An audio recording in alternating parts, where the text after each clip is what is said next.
Hi అండి. అందరికీ good morning. అందరూ ఎలా ఉన్నారు? మేమైతే కొంచెం డల్‌గానే ఉన్నాము. నిన్న నుంచి అభికి అయితే జ్వరం అండి. నిన్న పొద్దున్న బాగానే లేచాడు, టిఫిన్ చేశాడు, మాతో కూర్చొని కబుర్లు చెప్పాడు. వాళ్ళ డ్యాడీని చికెన్ తెమ్మన్నాడు. సడెన్‌గా ఏంటో వాడు రూమ్‌లోకెళ్ళి పడుకున్నాడు. సడెన్‌గా చాలా ఫీవర్ వచ్చేస్తుందండి. భయపడి హాస్పిటల్ తీసుకెళ్లారు. అక్కడ వైరల్ ఫీవర్లు ఉన్నాయని 3 రోజులకైతే కోర్స్ ఇచ్చారండి. ఇంకా డెంగ్యూ, మలేరియా, టైఫాయిడ్ కూడా ఎక్కువే ఉన్నాయంట. జాగ్రత్తగా ఉండమన్నారు.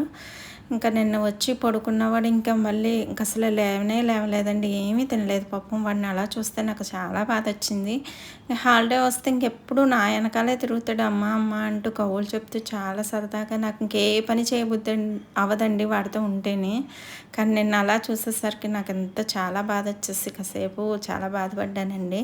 పిల్లలు ఇంకెంత పెద్దయినా తల్లికి మాత్రం పిల్లలే కదండీ! ఇంకా చాలా బాధొచ్చింది. ఇంకా ఏం చేస్తామండి మరి. ఇంకా ఇవాళ మెడిసిన్ ఏసుకోవాలి కదండీ లెగ్గొట్టి కొంచెం వేడివేడిగా ఇడ్లీ తింటాడని ఇడ్లీ ఏసి కారప్పొడి ఏసి పెట్టాను.